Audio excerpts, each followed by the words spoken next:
Hello, Voices of Wrestling listener. Dave Ryan here.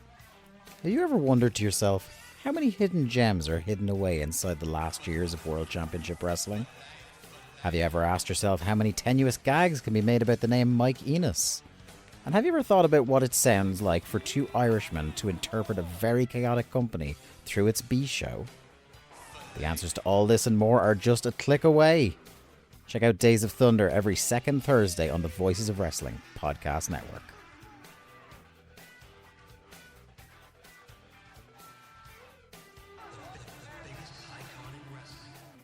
This podcast is a member of the Voices of Wrestling podcasting network. Visit voicesofwrestling.com to hear the rest of our great podcasts, as well as show reviews, columns, opinions, and updates across the world of wrestling.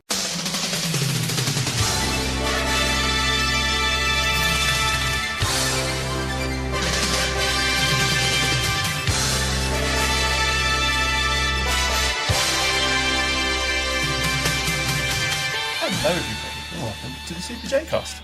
I'm Joel, joined by Damon and Donald. It is Tuesday, the 28th of May, 2024. This is episode 312. I forgot to introduce, I was going to say we're the cockroach of the New Japan Pro Wrestling fandom. Just pulling back the curtain on what I thought was a really interesting conversation we just had before hitting record. That's all right. We'll continue it on. You know, we're pretty good at this point, with 300 and some odd shows under our belts. Doing pretty good.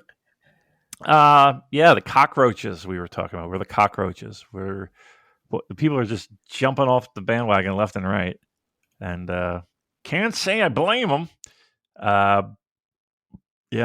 We're. I mean, seriously, It's amazing that people still talk about this, let alone us.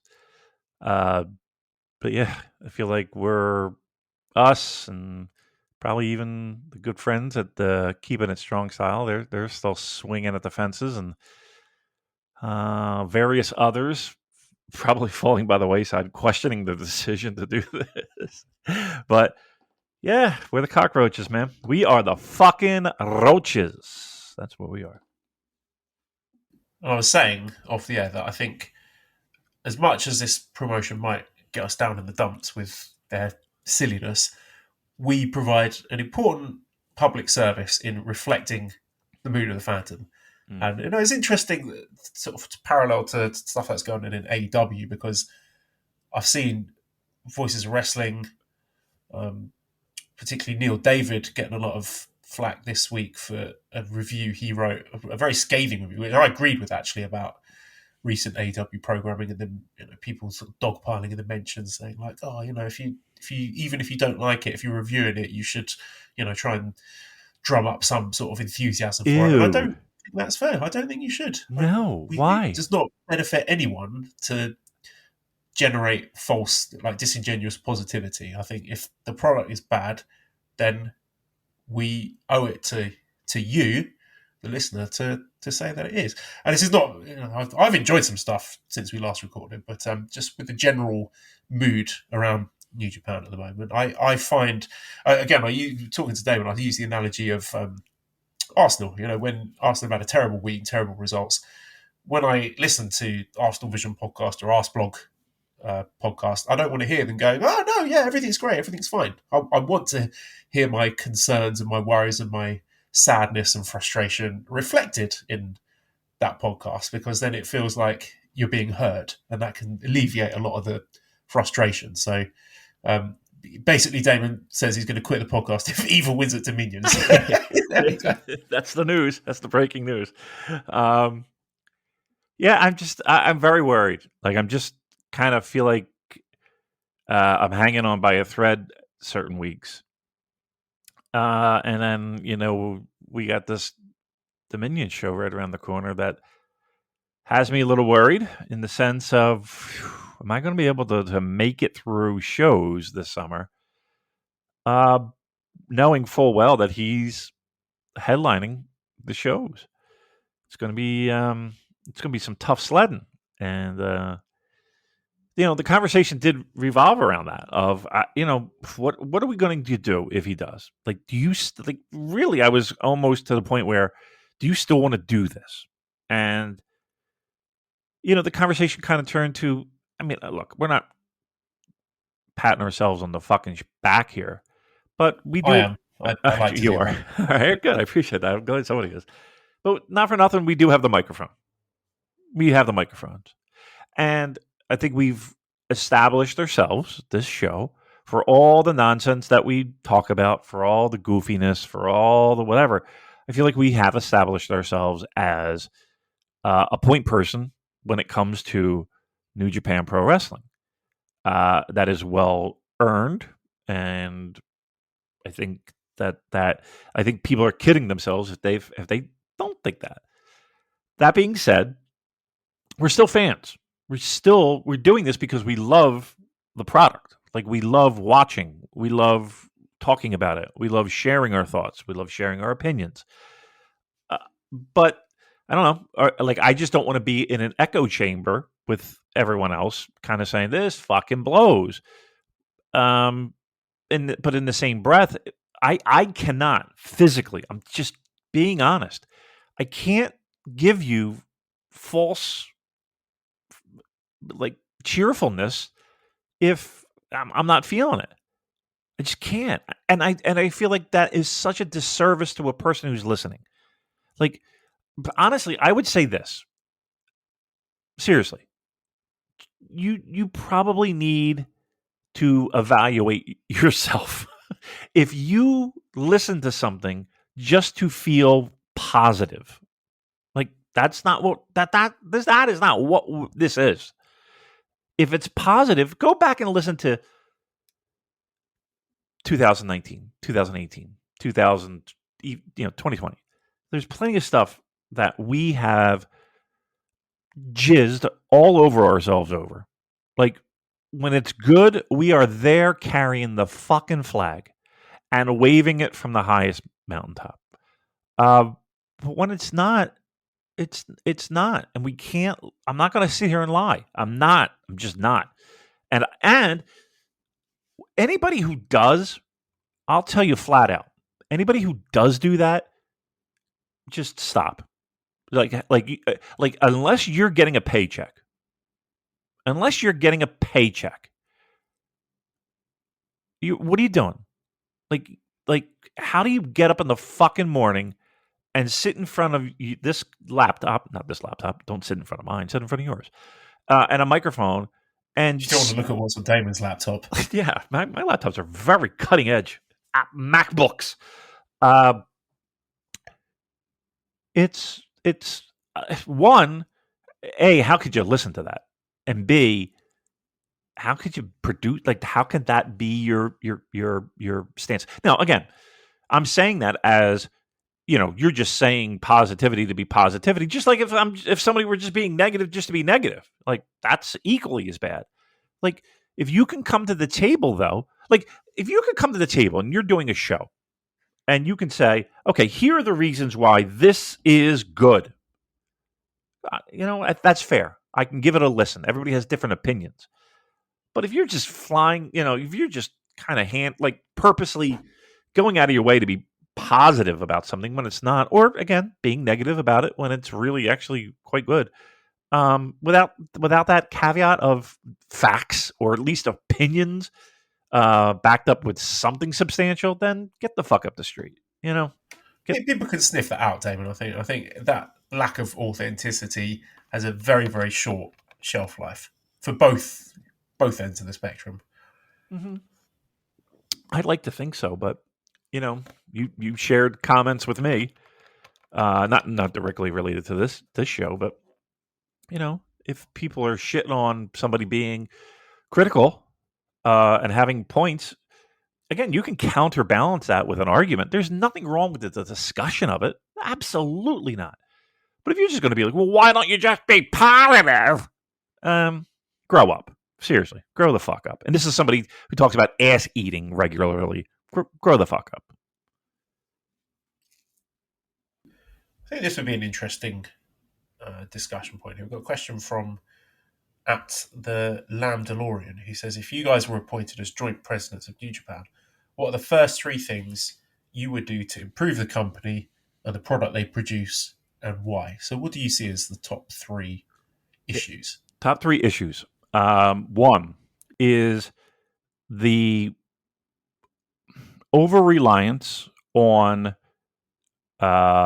Western pro wrestlers, the fact that we don't have we take our sweet ass time making stars that are homegrown when they're right under our nose, and three, what made most people, and I can't speak for everyone, and I don't really know if I could, but I feel that the people who listen to this show, by and large, were brought to this product because it was an alternative to pro wrestling as it was presented here in the States and elsewhere.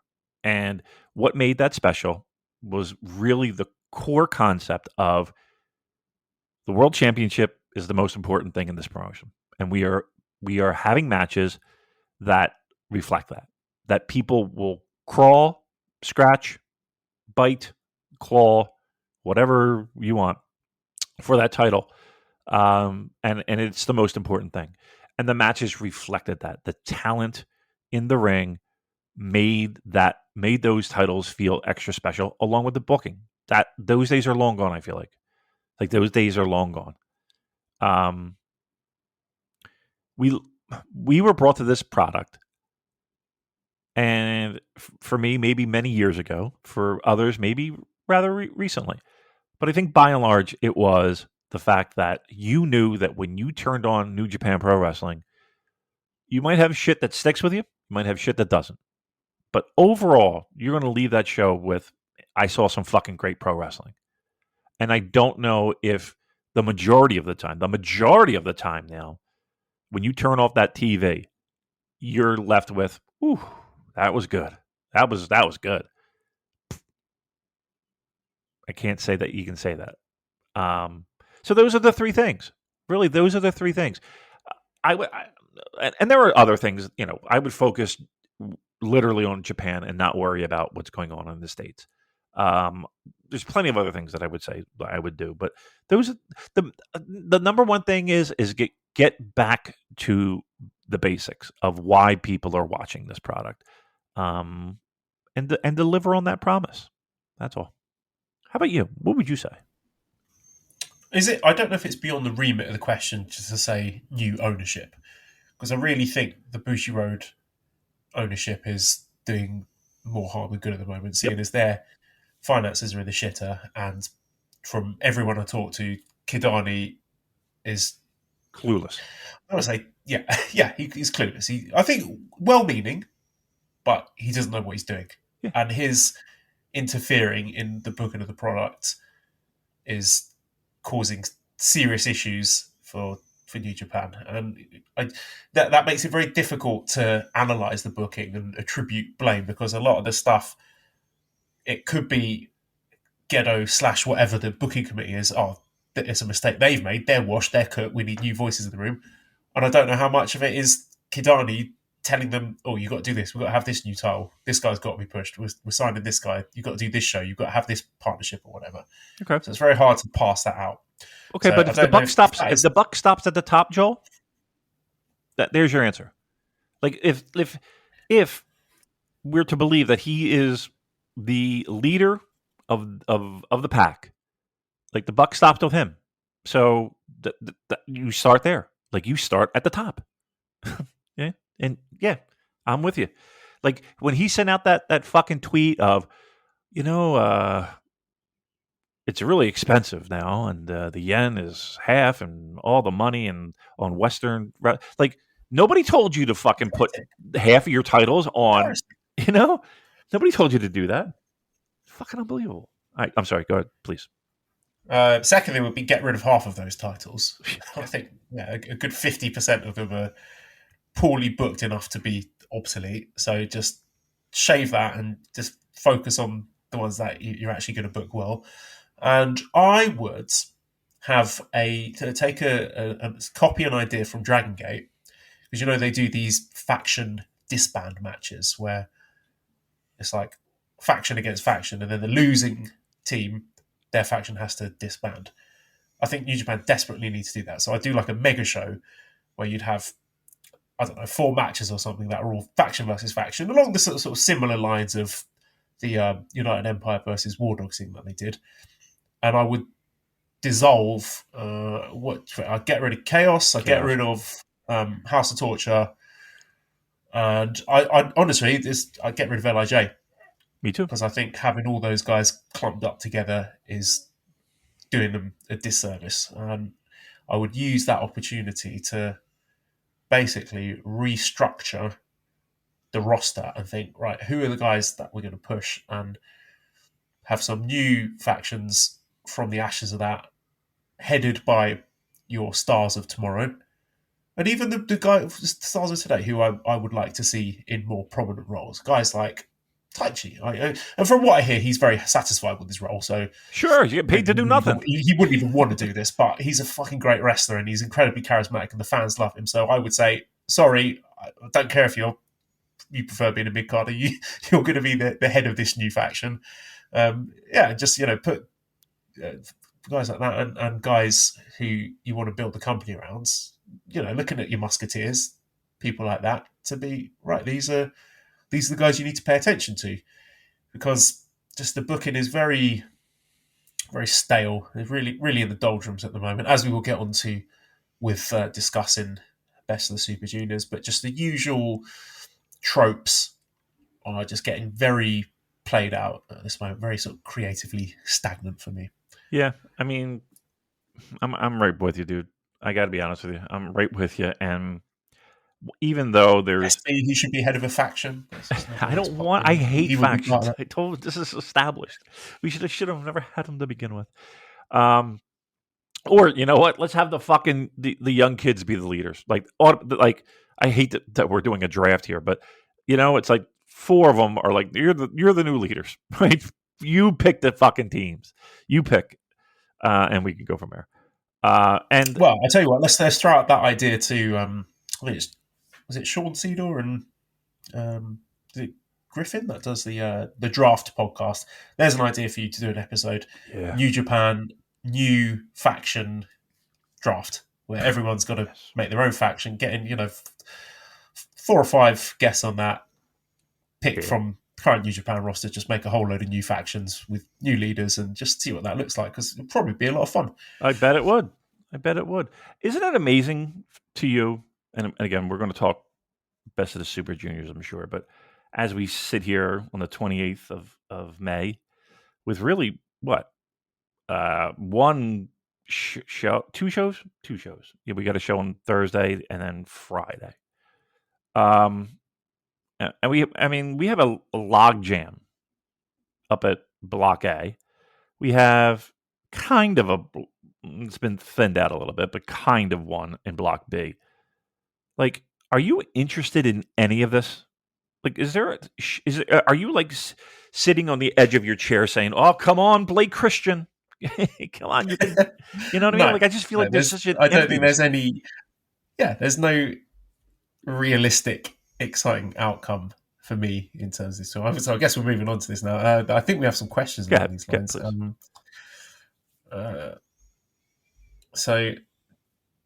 Big picture thoughts on the tournament here. So Jersey Joe Gotch says, historically speaking, is this one of the worst Best of the Super Juniors ever? Because it feels that way. How would you rank it versus the other years? Let's go with that one first. All right, let's How go with that one. about this bossage? The problem is, and here we go, I don't think we've had, and again, we have 2 matches or 2 nights and the semis as well before we get to the finals. We've seen some good pro wrestling, no doubt. I don't think we've seen anything that's knocked our socks off. Like nothing that we're like, even if it were like controversial and people were like, I hate to, we're talking about 2 of the generation's best high flying pro wrestlers in Ospreay and Ricochet.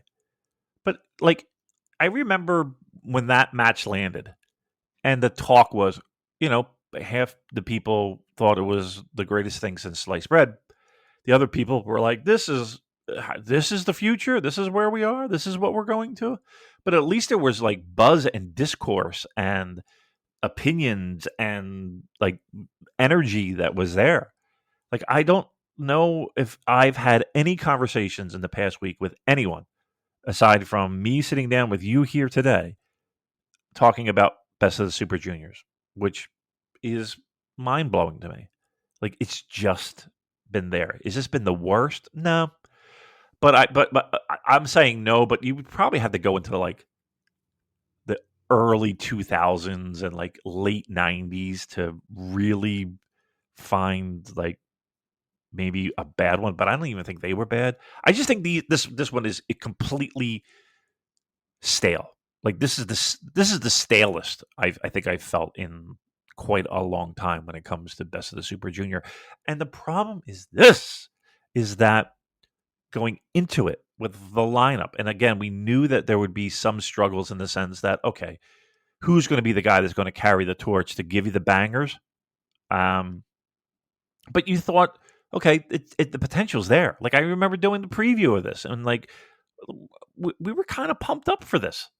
And like this has been good, but let's just be honest here. I think the overall feel of it is that it's kind of underdelivered. It's kind of underdelivered. Yeah, I think it's interesting sort of comparing it to the pandemic ones where they had a very limited roster to work with. So then you can kind of understand things being a little bit stale, but it feels a lot less than the sum of its parts. And I don't think that's the fault of the wrestlers. I think it's the fault of the booking where I don't. And again, Francesco Akira's injury may have and probably has impacted this a lot, because if you run with a theory that he was going to be going deep into this tournament and maybe even going to the semis or even the finals, then yeah, that would have obviously shaken things up. But it just feels like we're focusing on the same old guys, and there was an opportunity. I think there were enough exciting names in this field to really shake things up and have people talking. You know, if we've been going into these block final nights with guys like Fujita still in the mix, or Kevin Knight, or you know, even someone like Drilla Clark Moloney. Connors, just someone different, yeah, or Driller, then there will be some excitement there. But it just feels like we're sleepwalking towards, you know, the same old names as if it were 2018 booking again, and it just feels like a real disservice to what I think is a very deep and very talented roster of junior heavyweights. Because on paper, like, it's much. If they're taking these 20 junior heavyweights, if you compare them to, you know, the 20 top heavyweights that they've got, I think the talent in the junior field laps what they've got in the heavyweights. But just the booking has been so insipid and predictable that it's hard to get excited about any of the possible outcomes going into the final few days of the tournament. Right. And these are guys that, quite honestly, I mean, overall can go. You know, Despy can go. Teton can go. Ishimori, let's be honest, he can go. I know. Can be the operative word there. Can doing a lot of heavy lifting. Correct. I understand. Hiromu can. You know, Robbie Eagles technically is eliminated. But again, you're right. I just remember going into this thinking, okay, the talent is there. Let's do something fun. Let's do this. And I do understand the fact that they made the decision of making the finals the main event. So I think that might have handcuffed them a little bit. The injury definitely handcuffed them. I'm begging this promotion to try something different. I'm begging this promotion to ignite, like, you know what it feels like? It feels like we're rooting for a sports team that right now they suck. You know, they average at best. But there's talent in the farm system in the minor leagues. It's That's like England. what's that? It's the England national team. It's the England national team. Lots of young, Right. excited talent, but not being used in a bold enough way to really take advantage of that. But here's the bottom line. They control their destiny. Like, again, if we're talking about the English national team, there's plenty of reasons why those young guys haven't made it, and it might be experience, and it might be, there's people that are just, you're not going to get rid of just because they've earned their spot on a roster. Okay, fine. My point being is that you can make data point arguments. This guy, puck possession or ball possession or whatever, attacking zone. There's numbers that can justify those decisions. We're like, what the fuck are you control this? This is pro wrestling. That's again another reason why that fucking tweet drove me nuts, because you control it. Like, you control it. I don't know. Again, I do like to say that coming up with the ideas is the easy part, and getting the wrestlers to agree and to implement and away we go is a completely different story. But you're pro wrestling. You control the fucking narrative. This is a story we're doing here. And that's the frustrating part. It's like what what's the end goal here? Like, what are we doing? What the fuck are we doing? And that's frustrating. That's frustrating knowing that, one, you're feeling that now. Two, you see down the road the sirens and the barricades. Like, the worst is yet to come. The worst is yet to come. Again, unless Joel, they pull something completely out of their ass and shock the world, and we're here next week talking about, hey, you know what? We bitched and moaned and we felt terrible. But boy, did they pull something out of their ass, and greatness occurred, right? And here we go. Let's go. I don't see that happening. I don't see that happening at all. So that's where we are, man. Best of the Super Juniors. I wouldn't say it's the worst. I would say it's definitely the most vanilla, driest, shoulder shrug. If you have skipped it, I don't feel like you missed anything. Kind of couple weeks. And that's a shame, because going into it, I know both you and I were excited by it. All right, so how would you like to tackle this? Would you like to just go through the Sunday and Tuesday shows chronologically, or should we sort of look at who's at the top of the blocks and work backwards from there? Let's do the top of the block. I mean, I don't know if anyone. All right, well, let's do this. Let's change gears a little bit. What did you like? You mentioned that you watched. I forget which show you said you watched, but you walked out saying, "Okay, that was good. I feel good," and then it went sour. So why don't you talk about that process first in your head?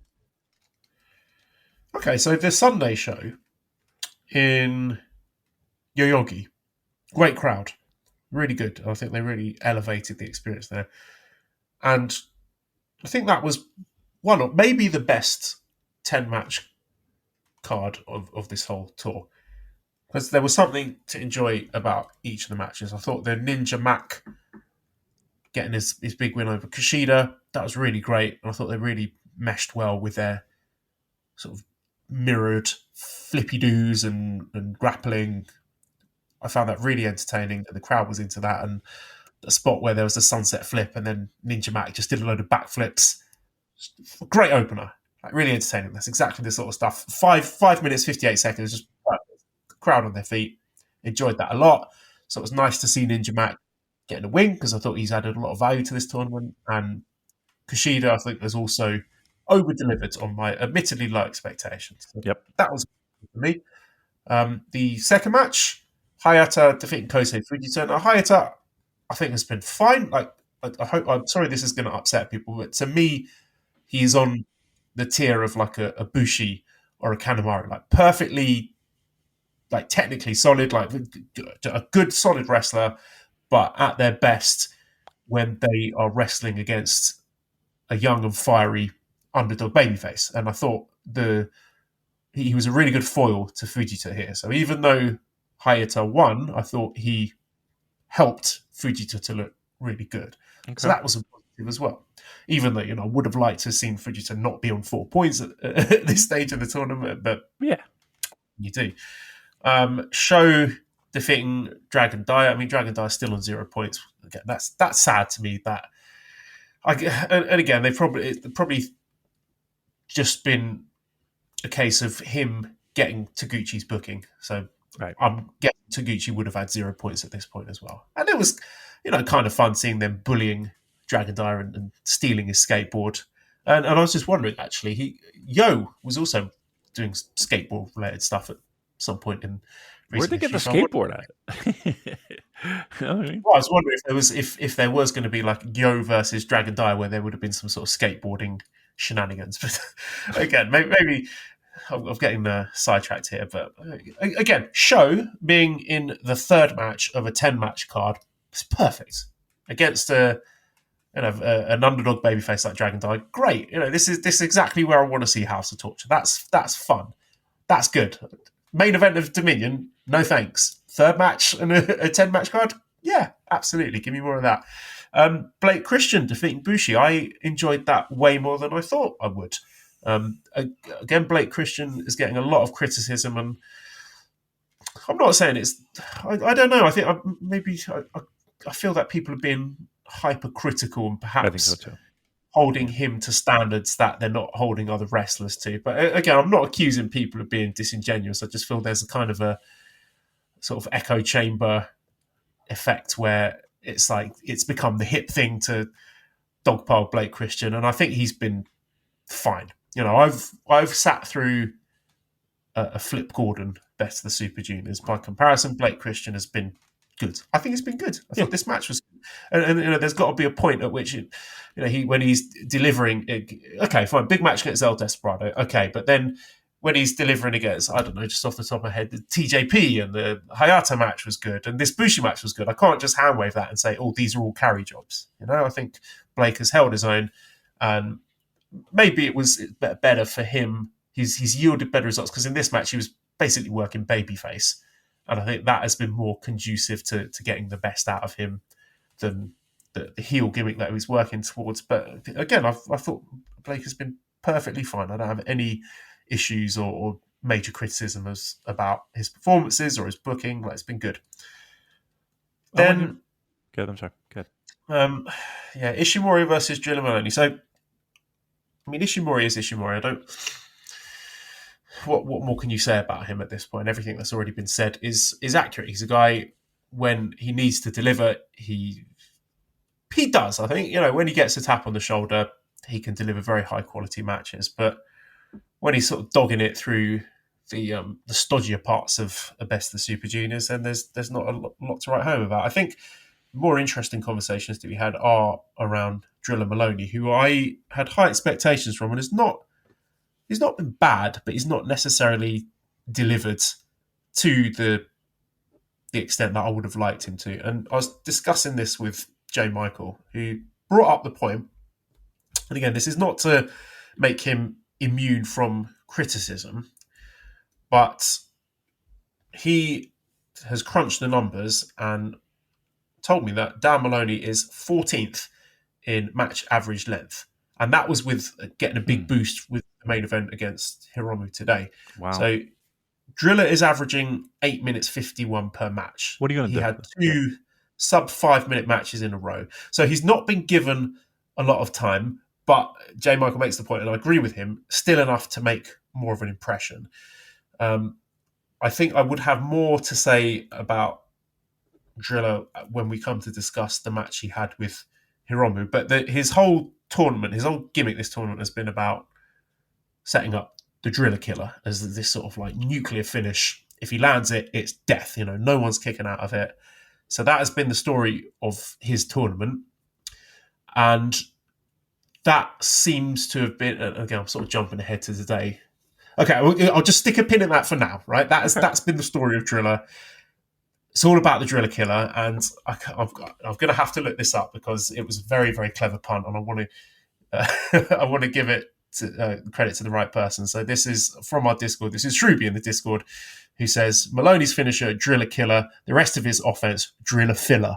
Oh, a little bit harsh because I think he's been good, Drilla, but maybe I'm guilty of overhyping him. Like when he's in control for the majority of a match, then perhaps there's not as much there as we would like to sort of keep us on the edge of our seats. So, all right. Yeah, can I play devil's advocate on that? Can I play devil's advocate on that? Sure. Why would he? Like, why would he? Why would he go out there and bust his fucking head open to put on a great match when he's bound for Yes, that's an excellent point, and that's why this is tricky for me to discuss without bringing in discussion about his match with Hiromu, which I can't talk about without talking about Hiromu versus Robbie Eagles. So that's why I'm saying I want to just sort of stick a pin in the Drilla talk for now, and I'll come back to that when we come to talk about Hiromu, because I think it will sort of make more sense then. But it's structured in a way that I think I need to sort of set the table for that conversation from both sides. Okay. But yeah. Kanemaru versus Titan, very good. Enjoyed that. I find Kanemaru matches more fun when he wins, because the sort of finishing sequences where he does something clever and dastardly, it's always creative. He always comes up with something a bit new and very clever where you think, he got him that time, outsmarted them. It's not tropey, and he's not sort of recycling the same spots each time. So that was good. And Titan is always great. Kevin Knight versus Clark Connors. Love this. Really excellent. This has been one of the bright spots on both of these wrestlers. I think Clark has arguably outshone. He has outshone Drilla Moloney. I don't think there can be any debate about that. Agreed. And he's really starting to shine, Clark Connors.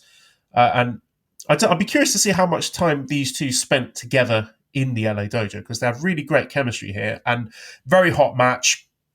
Kevin Knight, I said before, he's really starting to put it all together, and the offense is looking crisp and dangerous. And whereas he's sort of whiffing on a lot of stuff last year, now he's, the stuff is landing and it looks painful. Like they look like moves that would hurt another person in a wrestling match, which is a big positive. And this all, to me, I enjoyed this so much. It kind of felt like a match that was setting up for a generational rivalry between these two. This should be something that I think is running into the future. There's been some sort of kayfabe scuttlebutt about Kevin Knight maybe joining the War Dogs. I think that would be a mistake, personally. I like the idea of setting these two guys up as sort of generational junior heavyweight rivals.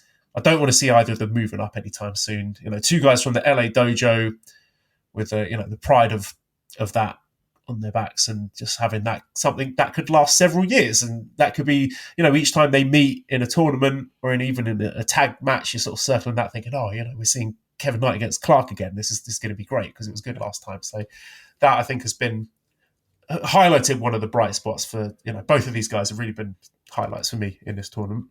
Anything you want to say about either of those guys? I mean, Kevin Knight, we talked at length last week about how he's. Look, if we're looking for a bright spot in Best of the Super Juniors, it's the fact that Kevin Knight, and you're looking at it in front of your eyes, has taken another great leap forward in becoming a stud in New Japan Juniors. Like he fits like a glove. His confidence is there. Like, people are excited to see his matches because they know he can deliver. I mean, we really kind of laid it on thick last week, but he just keeps proving our point over and over again. So why not? I'd be thrilled if what you outlined were the case, where it's a generational feud, and that'd be great. We don't get them a lot anymore, it feels like, but yes, I agree. Then I'm going to skip the 9th match and just do the main event. So TJP defeating El Desperado.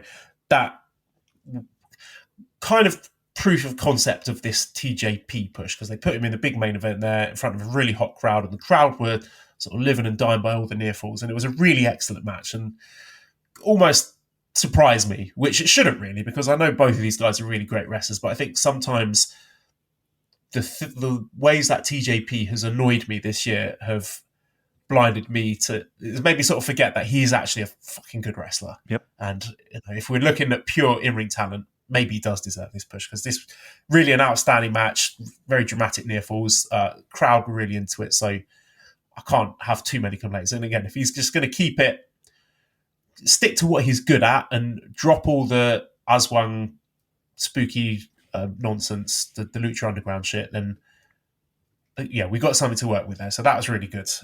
Anything you want to say about TJP and Despy? I thought that was arguably top 3 best matches of the tournament. I think I really enjoyed it. And again, you kind of saw the handwriting on the wall a little bit with TJP needing the win, getting the win, but I think everybody was into it. And like, to me, that's how it's done. That's what we're looking for. But like, I thought that this match, while it was great, and again, I hate, it's probably not even fair for me to even say, but like, this would be middle of the road in other years. It's just that the good stuff, when it finally hits, feels so much more than what it maybe is in reality, just because we're pining for it so much.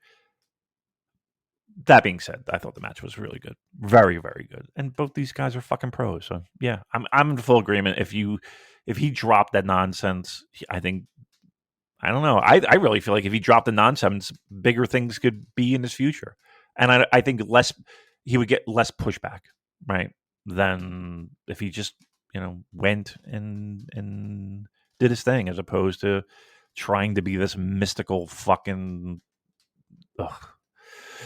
Yikes. He does seem to be phasing it out. Like, it wasn't a factor in this match, to my memory at least. No, I don't think it was. But it's in his back pocket, and it's going to happen when it feels like it's something he has to be talked out of it. Right. And it's going to pop it. There's someone backstage, like, Jeff Cobb or Aka or someone like literally putting the mask out of his hand. Be like, no, you're not taking the fucking mask out. Stop it. Right. Just wrestle normally. Yes, I would love it. I wish there was that locker room police was there, but like I said, I feel like it's going to rear its ugly head at the least. The moment you least want to say it, it's going to happen. I'll allow him the odd blood mist spot, just like towards the closing stretch of the match. If you just want to put that out there, not in the actual final sequence. I don't want that being decisive, but in that sort of final 5 minutes of the match, just a little spray. I'll let him have that. That's it. That's all I'm giving him. A little spray. All right, that's fair. All right, I'm dying now. Now you've built it up perfectly. You should be in broadcasting. Hiromu and Robbie Eagles. Take it away, Joel. Yeah, we need to talk about Hiromu. So this match, it was great. Like, really fantastic match, and one of the best, like bell to bell best in the tournament. And I think that was largely down to Robbie Eagles, who we have sung his praises for years on this podcast, so nothing new there. But the way they laid out the story of this match, with Robbie pretending to be doing like the good guy babyface, the dueling chants, Robbie, big smiles, yeah, everyone, oh look, cheering for Hiromu, oh cheering for Robbie, and with that misdirection, and then the chop battle where he's like, oh yeah, let's just have a big crowd pleasing chop battle, and then luring him into that the tease of the count out, the double count out, and Hiromu's running back into the ring, falls right into Robbie's trap, and then Robbie just yanks him out the ring, cracks his knee on the apron, and then he just starts cooking. And Robbie, one of the best in the business at doing the limb match, just surgical precision, just brilliant, just a master at that craft. Was loving it. Absolutely fantastic. However, as soon as that started, and the longer it went on, and the better Robbie was doing at just unpicking that knee, you knew what was coming. You knew the John Cena booking for Hiromu was about to rear its ugly head. And this is what I've been alluding to earlier on in this podcast about the tired, stale booking, not just in terms of the tournament points, but just in the matches themselves. Soon as Hiromu went, what did he start off with, like 3 losses? Even before the tournament started, when he went on that little losing streak, you knew this is what it was coming to. Yeah. So Robbie just picks his knee apart, destroys it, and then locks in the Ron Miller special in the middle of the ring. Hiromu's reaching for the ropes, and then Robbie just pulls him away from the ropes, drags him back into the middle of the ring. And yeah, I was discussing this with J. Michael, and he made the point that should have been the end of the match. Yep. But I knew it wasn't going to be, because we knew that the Super Cena, Super Hiromu comeback is coming. So Hiromu wins the match, and I think made Robbie look like a bit of a chump in the process. But no, this is what we're doing with Hiromu. They obviously, I think the booking, whoever's responsible for booking this is a tacit acknowledgement that dominant Hiromu is not interesting or exciting or dramatic. So they've just gone back to the tried and tested losing streak, come from behind thing, which to me is equally boring, right? Does nothing for me. Now let's parachute into the Driller match, the main event, where the whole story of Drilla Moloney's tournament has been establishing the Driller Killer as this death move, where he hits it and it's game over. And he hits it on Hiromu, and just from the way they were positioned, I knew what was going to happen. Hiromu puts his foot up on the rope, which to me that's essentially a kick out. Does that count as a kick out if you put your foot on the ropes? I think so. Well, so maybe a little bit less if you're looking at this game, but I get your point. Go ahead. I'm sorry. So the whole match structure, the whole tournament structure for Driller has been built and then sacrificed at the altar of the Hiromu babyface comeback. And I think the whole structure of that match with Driller working over Hiromu's leg, it was the same as the Robbie match. So we've had the same match twice in a row. And again, I don't know how much of it is Driller being told by whoever the agent is that, right, in this main event against Hiromu, the majority of this match needs to be you working over Hiromu's knee, and how much voice he has in that. But I felt that hurt a lot of the drama in the match, where this was a really big spot for Driller to have a main event with Hiromu, and it just felt like an inferior version of the Robbie match, where I think they should have been going for something a bit different. And I feel I got really annoyed when he kicked out of the Driller Killer, because they've done a really effective job in making that move deadly, not just in this tournament, but for the last year of booking, because that's been built up. That's one of my favourite moves now in New Japan, and that's just sort of thrown into the graveyard for the let's get Hiromu's babyface comeback over. And let's think about this. Yeah. For what?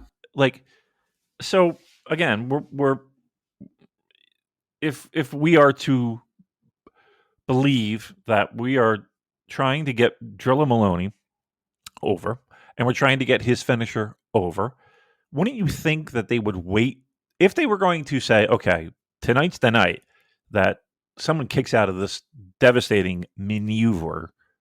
It's going to be in front of, I don't know, it's going to mean a little bit more than a late round in Best of the Super Juniors. You know what I mean? Like that's where I feel like we've lost the plot when it comes to New Japan. Because before we would save that. That would be like it was a big fucking deal if somebody kicked out of a Rainmaker, or if somebody kicked out of a fucking whatever. Pick your finishing move. I don't give a shit. You get my point, though. You know what I mean? It's like, what was the point of that? Like, he could have done fucking anything, and Hiromu could have kicked out, and instead they chose, let's kick out of a move that he's been trying to get over for how long now, and the entire tournament. It felt just like, oh, okay, well, we condensed a good long time run into what, a couple months, if that, weeks. Yeah, that was incredibly disappointing. I'm with you. Yeah. It's one of these moments where the unpleasant moments, you feel the invisible hand of the booker, and it shatters that suspension of disbelief. Both him kicking out the Driller Killer and him not submitting against Robbie Eagles, where you just feel, oh, okay, well, it's because he's got to make the babyface comeback and get the points, which I don't want to have that feeling. Right. That's not a good feeling. Do you think we think too much about it in the sense of, okay, we are the nerds that are. You think after 312 episodes that we're thinking too much about this product? Maybe a bit. Maybe a bit. All right, fair enough. We are the cockroaches. Because like talking about this and discussing this for the past half hour, 45 minutes, 50 minutes, is this overwhelming sense of they think we don't remember. Or they think we don't care. And yet, we're the only ones that do care. Like you've chased everyone else away. Like, we're the people that care. So wouldn't you think you would cater some of this to that? Like we know that we've been, conditioned and trained to say, okay, Drilla Moloney, he hits the Driller Killer. We're going to bed. That's that. We're trained, but we're also trained in, okay, big star goes on a losing streak in the beginning, and boom, all of a sudden, here we go. And the people who started out hot, they're going on a fucking losing streak at the end. Like, it's the same shit every day. It's like they have this template, and all they do is just change the wrestlers, right? Yeah. Shelton X Benjamin booking in the G1 where he rattled off 4 wins. Right. And it was like, oh, Shelton's going to win the G1. And then he didn't. Right. And then they've just been doing that for 12 years. It really does. And it's like, guys, we're the ones, we watch these shows. Like, we're not parachuting in and be like, oh, how about that great comeback? No, we're sitting here saying, well, okay, we've seen this every fucking year. And not only every year, it is. No, this is that. This is the Manchester City comeback. That's what Hiromu is. Yep. He's Man City. Yep. Yeah. Yeah. Yes. And I'm going to say it. I don't give a fuck. Come at me. Don't come at me. But come at me. I'm over Hiromu. I am really. That's it. That is the elephant in the room. Yeah. That is the difficult conversation we need to have. We have to have that conversation. I'm over it. I'm over everything about him. In fact, it's gotten to the point where he's incredibly annoying now. Like he's the joy that I got, the chaos, the you don't know what's coming left, right, the interviews, wacky, like it's lost its charm on me. I am over it. I am really over it. If anyone, and this is coming from a guy who has had extended periods of time off due to injury, dare I say that I kind of enjoyed him not being around. Right? And maybe I just feel it more this time, but I'm just kind of like, boy, I would be quite content if he never graced my screen again. Maybe not again, but for a while. Because he just feels like a character of himself. Like, he, as the Family Guy line, he insists on himself.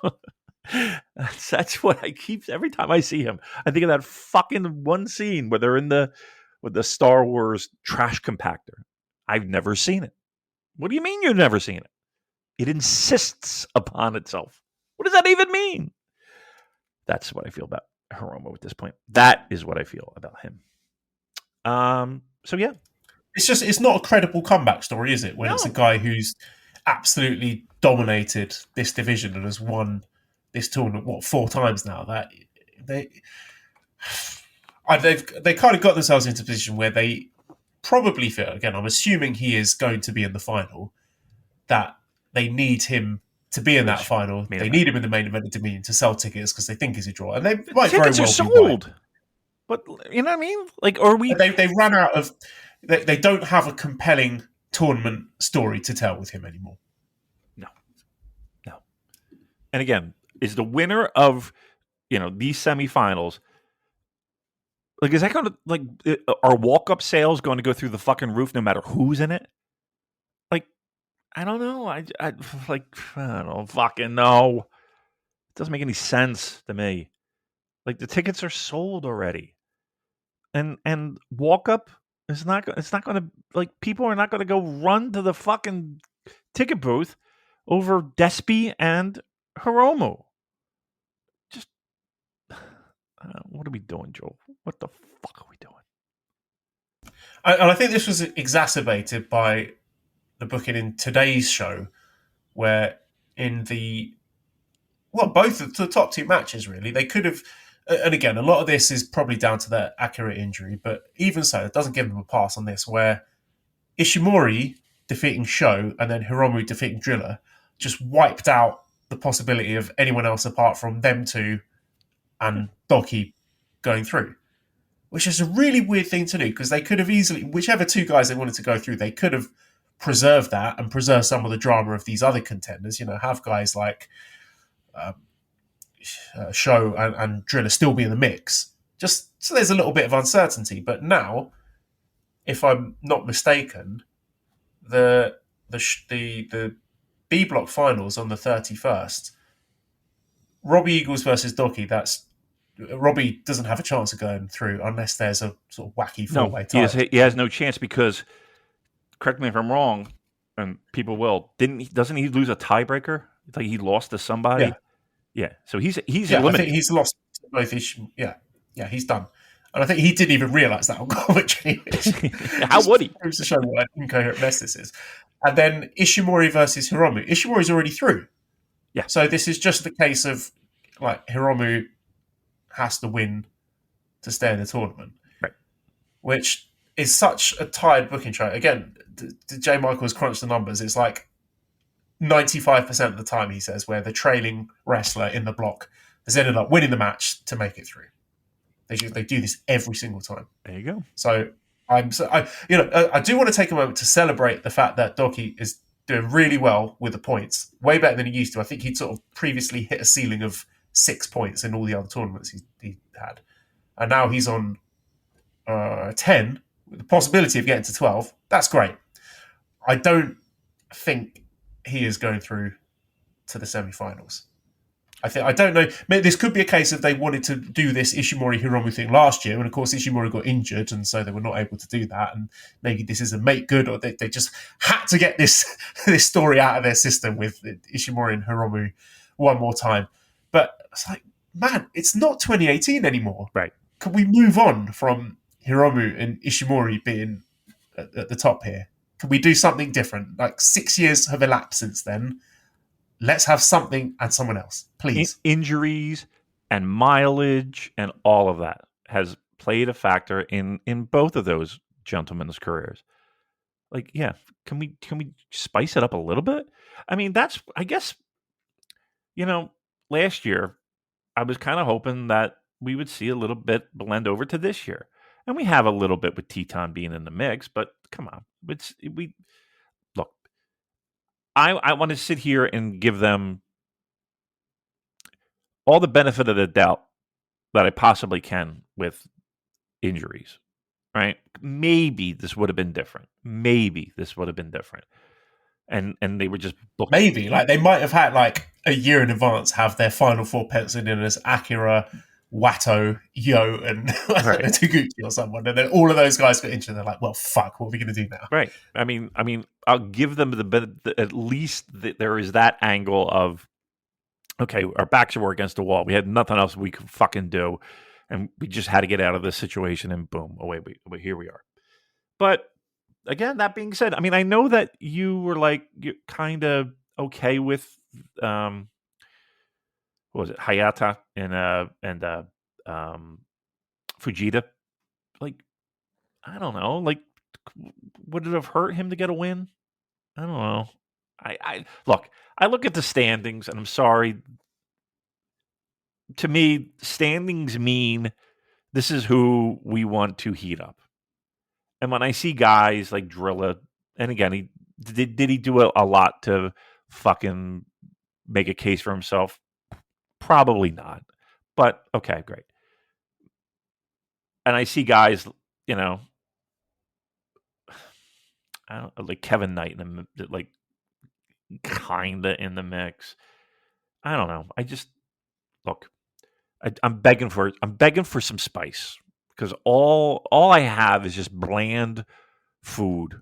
Like I just have bland. I'm dying for some curry. I'm dying for a fucking spicy noodly Thai dish. I'm fucking dying. But no, I know what I get. I get fucking leftover Sunday roast that's dry as a shoe. That's what I get. I'm sick of it. I want something. We want something else. We want something else. We want something else. I'm doing a mash bit. We want something else, though. We do. We definitely do. But I'm with you, dude. Like, it's. We're beating a dead horse. I know what I'm curious, though. I am curious in the sense of, okay, we've aired our grievances. We've let it be known here in this public forum. Are we off the mark? Because I don't feel like we are. And I feel like the feedback that we get, but the feedback we get is pretty much in line with this. So I'm curious, like, are we just being overly negative? Are we just black cloud fuck faces? Or are we on point? Well, the response to the Hiromu win was lol Hiromu wins on our Discord. And I'm very cognizant of not taking that as necessarily the most accurate portrayal of fan sentiment because our Discord has got a very sort of unique character to it. But even beyond that, is that what you call it? On Twitter, Tomodachi Troll 42 says, bizarre results today. Had they had Sho Ishimori go to double count out, they could have had Robbie Doki and Hiromu Ishimori be the deciders as expected. Instead, only options for first and second now are Ishimori, Doki, or Hiromu Ishimori. Robbie is out and didn't even realise on comms. And again, all this stuff echoed by J. Michael, who is like the biggest New Japan nut, and he wants this promotion to be good more than anyone. He loves Best of the Super Juniors. He is the most, the biggest Ishimori apologist out there, and even he's just hand waving this and saying this, doesn't really make any sense. I wonder if the promotion is listening. I wonder if there's a bunch of backslaps and great jobs and fist bumps. They have to know that things are on thin ice, and the general feeling. And again, who gives a fuck what two guys, one guy in England and one guy in the States think, right? Okay, fair enough. This is bled over to the Japanese ticket buying crowd. It's, again, I don't want to make 3 or 4 tweets sound like the sky is falling, but it does feel like it's permeated across all levels of New Japan pro wrestling fans, and that's got to be concerning. I hope they're listening, because here's the thing: we're not wrong. Everything that has happened to where we are to this day, like, you can hear it in our voices and the things that we talk about and the things that we've noticed and the things that other people bring to our attention. I hope they're listening. I hope they're listening. Yeah, we talk to A lot. the most passionate fans of this product, people who've followed it for years and years and years and poured so much of their time and money. And like I said, they want it to be good. They desperately want it to be good.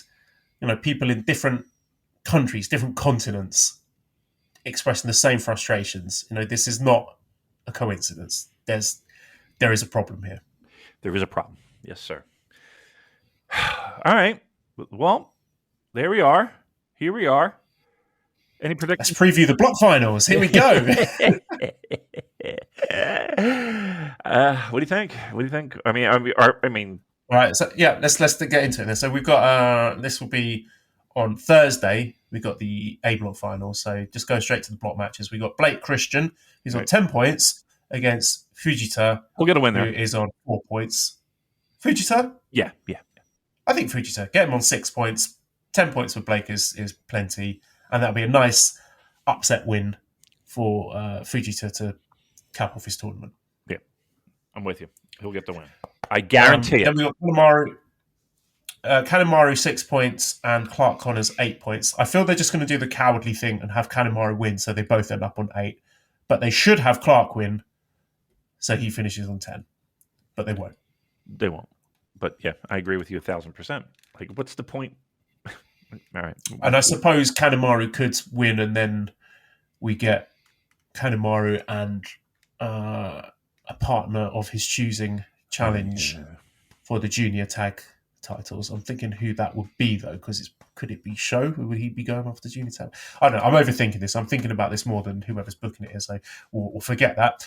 Despi, who's on 10 points, against Hayata, who's also on 10 points.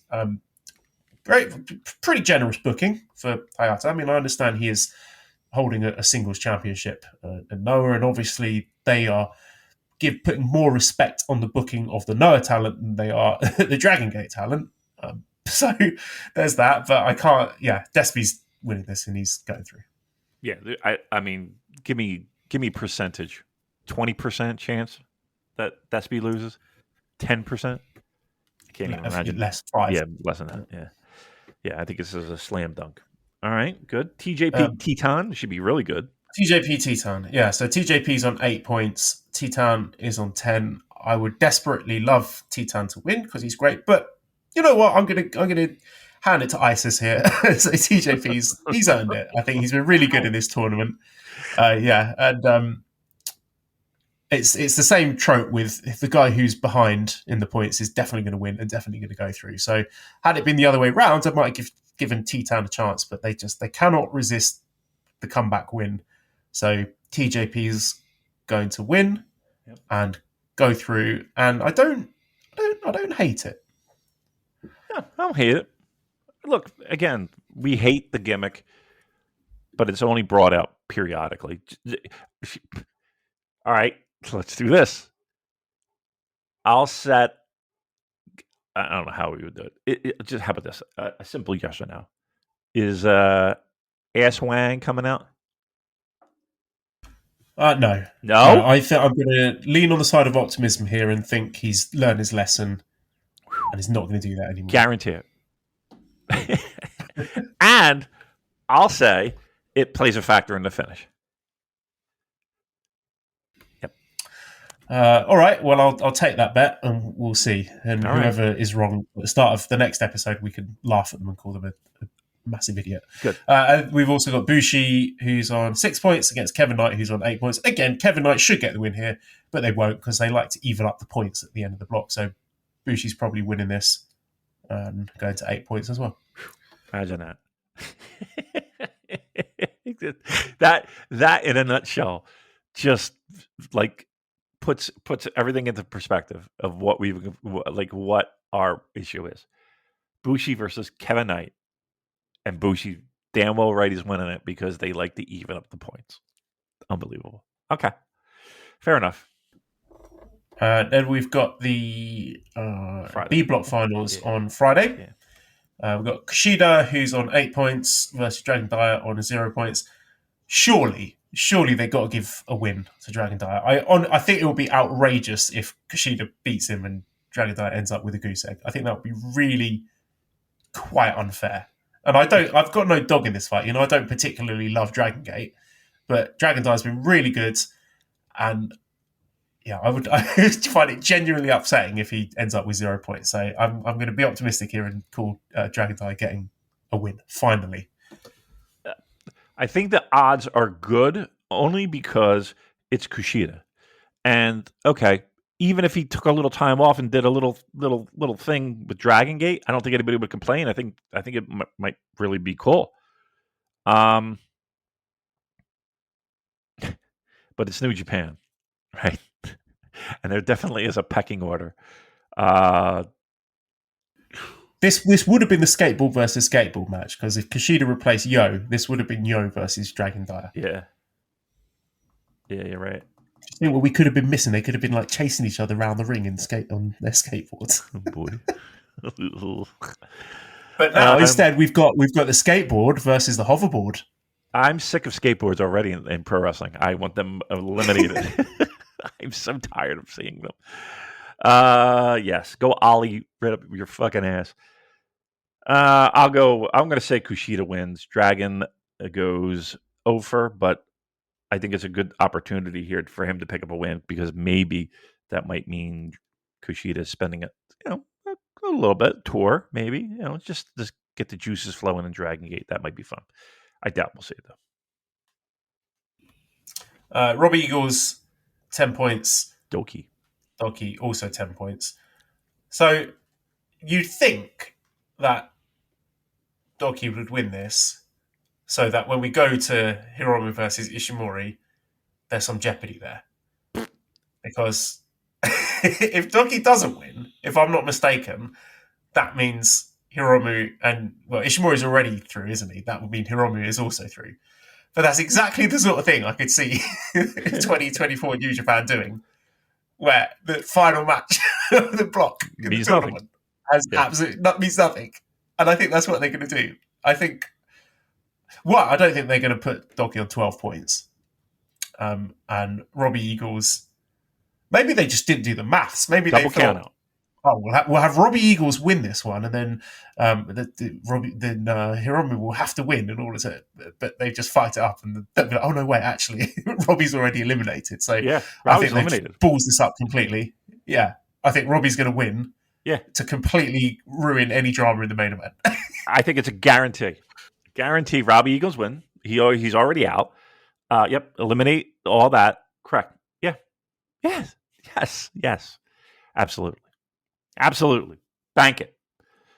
And then what? Drilla against Ninja Mac, which is pretty much a meaningless match, right? I would hope Drilla gets a win, right? Yeah, Ninja Mac on 8 points. That's surprising. That's higher than I thought it would be, but yeah, I think you think. Well, unless Ninja Mac wins and then we have some sort of Noah team challenging for the junior tag belts. But again, I'm overthinking it. Yeah. I mean, listen, I'm glad somebody is. Let's put it that way, putting a little effort into it. And then what? It's Ishimori and Hiromu, right? For the 417,562nd time. Okay. And we're looking at Hiromu, right?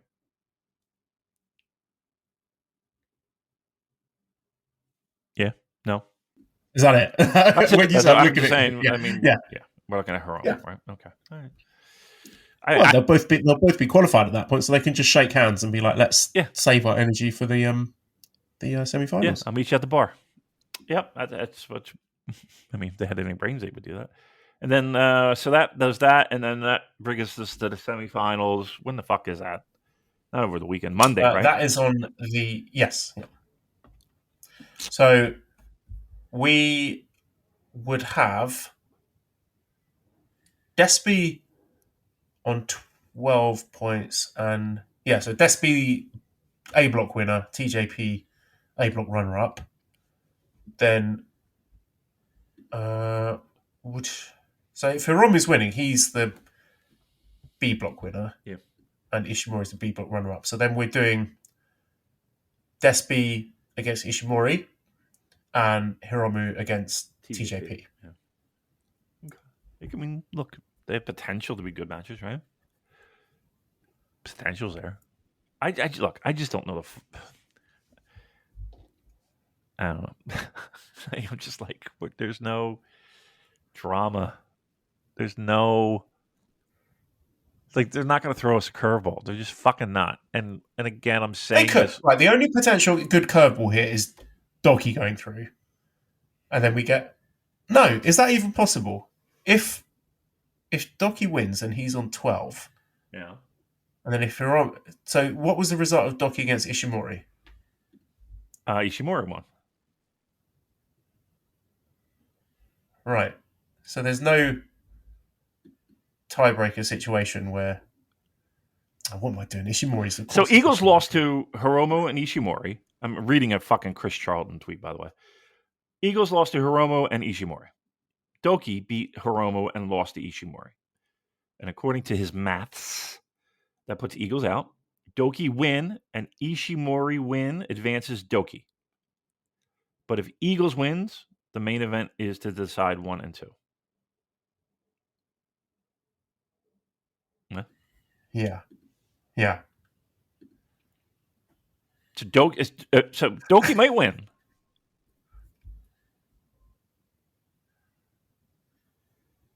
I don't fucking care. Yeah. Like, seriously. Oh, fucking Christ. Right. That was a day one. Ishimori beating Doki. Yeah. So there's no way Doki can get through. I mean, look. However we get there, I think we're getting Hiromu and Despy. Which, again, is not a bad match. It's a very potential there for greatness. There is potential for greatness. Something we've seen. And I don't know if anybody's doing cartwheels to see it again. But I think that we needed to step back and recognize the fact that the potential for a great final is there. Because it wasn't that long ago that we were all clamoring for Despy and Hiromu at the fucking Dome. Because they were coming off some great matches. Arguably, a match that had a lot of votes for Match of the Year. Wasn't that long ago, was it? So, again, the fact that it's pretty stale is one thing. But if I'm playing devil's advocate and trying to find the silver lining and giving people smiles, potential is there for a really good match. No, let me take that back. The potential is there for a great fucking match. So if we're going to hang our hat on anything, Joel, is we got the potential of a really great fucking match and a great finals and a great way to end Dominion.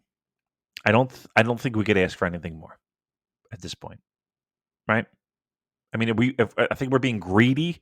Are we being greedy if we want anything else? Freshness, blah blah blah. We're getting a great fucking main event. We're getting a great main event. Come on, come around. Yeah, come with me. Yeah. Great main event. You don't care. Yeah. It will be. It's just the drama is fundamentally compromised by the inevitability of Hiromu versus Despy. You think about last year and how unpredictable it was and how it blew our minds that we were getting Watto versus Titan in the final.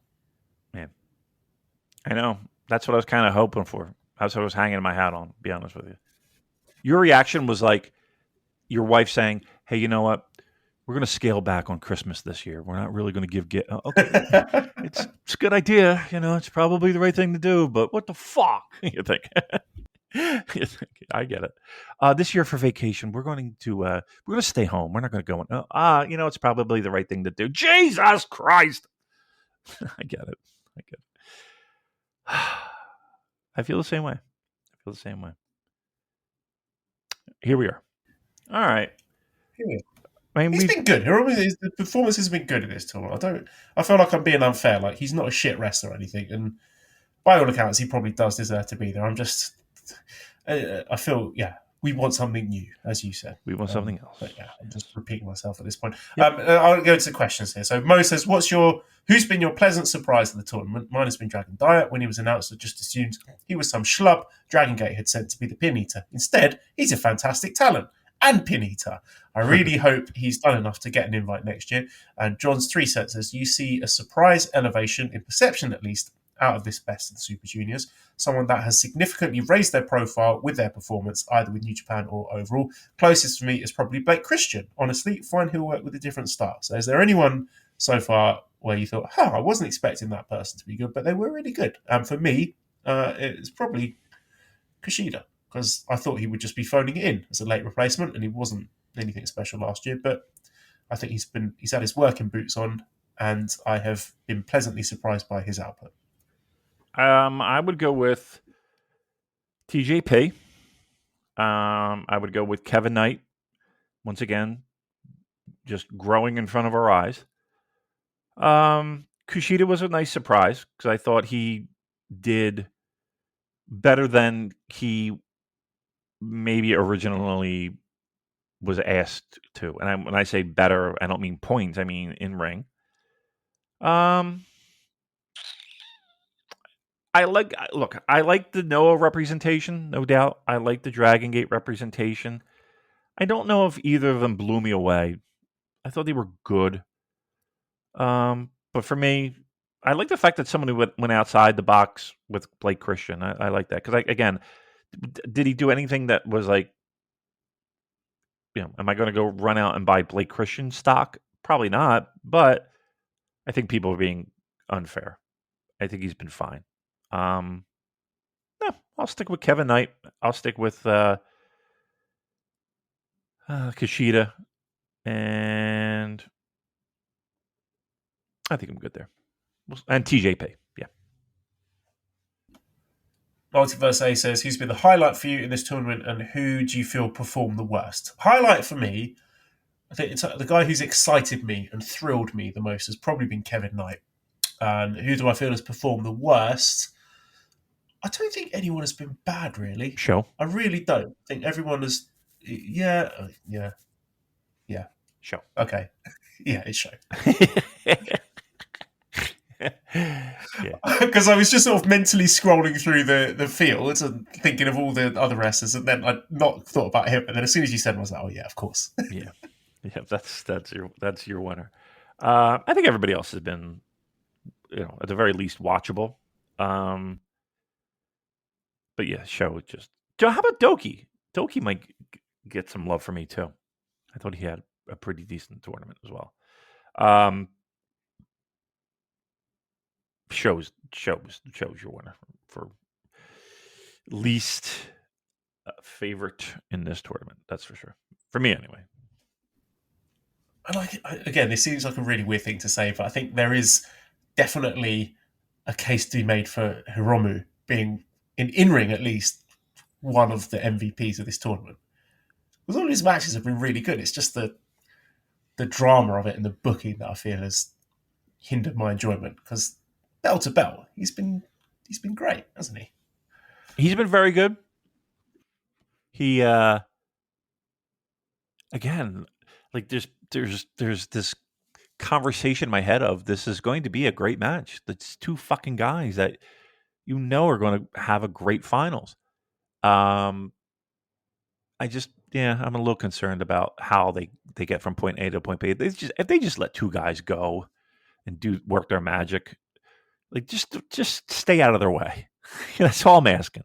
Stay the fuck out of their way. Let them have a fucking great match and hopefully end this show on a positive note. All right. I think I'm done. Wow. Knock it on the head. We're done? I love it. 1 hour, 22 minutes. You want to talk about AEW? No. You want to talk about Okada in an Anarchy in the Arena match? I have no idea what you're talking about. I didn't see it. It was hilarious. Really? What was it? It was very funny. It was the Anarchy in the Arena match, which is, the big walking around the arena and brawling and doing plumber spots. Uh-huh. And like everyone coming out in their sort of street clothes for the street fight and doing like thumbtack / drawing pin spots and tables and barbed wire and hanging each other. There was a flamethrower spot in there. And then Okada just sort of coming out in his normal gear, his like trunks and everything. And just sort of with this look on his face, like he's kind of enjoying it, but also not really sure what's going on. And thinking, I'm not really sure I should be here. But also, sort of, I don't know. Have you ever watched Louis Theroux's Weird Weekends? No, but go ahead. So he's this like very sort of po-faced British journalist, and he made famous by this TV series he had where he would meet just weirdos and sort of follow them around for a weekend, and just stuff like Nazis or sex tourists or right-wing religious American Christian fundamentalists, and he just sort of follow them around and gets embedded. Okay. Yeah, but just with a very kind of innocent look on his face, like, oh, so what are you doing here then? In a very sort of disarming way. So just basically the look of a man who is, completely out of place, but in a way that he's sort of getting a kick out of it as well. Like, I hope he's enjoying himself. I got from. Yep. I hope he's enjoying himself.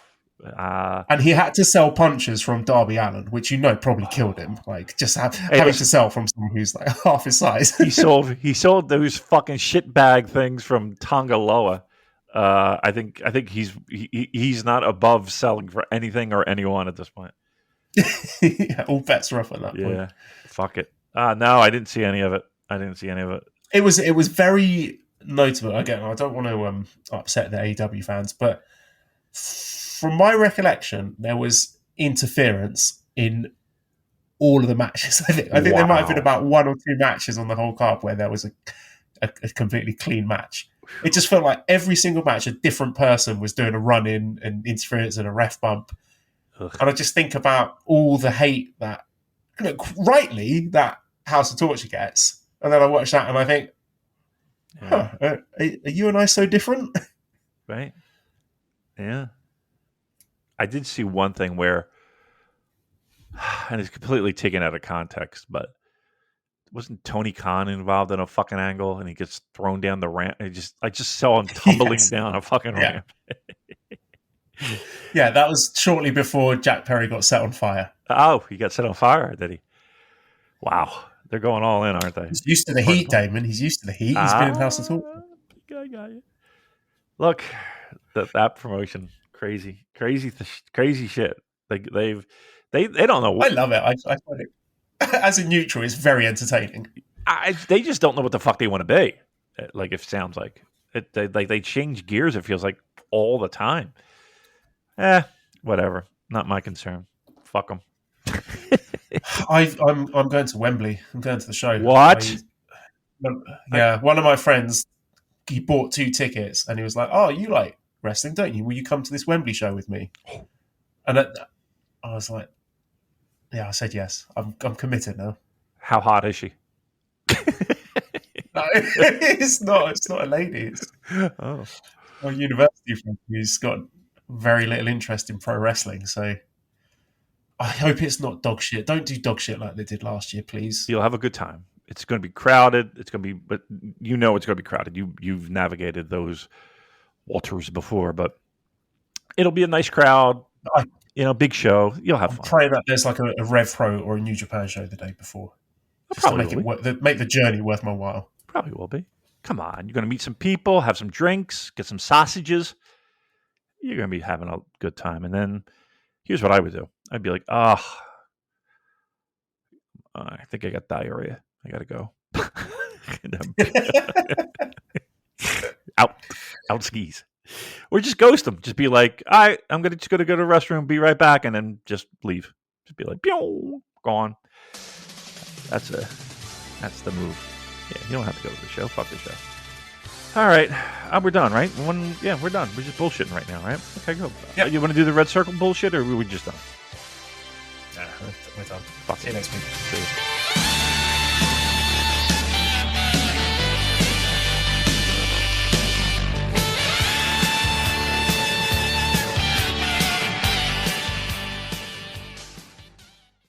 Hello there, everybody. It's me, Garrett Kidney, the co-host of You've Got to Be Kidding Me on the Voices of Wrestling Podcasting Network. And I am Liam Jones, my full name, and I'm also a part of the Voices of Wrestling Podcasting Network as a co-host for You've Got to Be Kidding Me. We are a TNA history podcast that covers TNA 1 month at a time. We cover all the drama, all the matches, all the Vince Russo nonsense you could ever want in your life. Have you heard of TNA? I bet you have, but would it be funnier if two people made jokes over it the whole time? Probably. So if that sounds like fun to you, check it out on this very Voices of Wrestling Podcasting Network, and Liam will do bits and whatnot.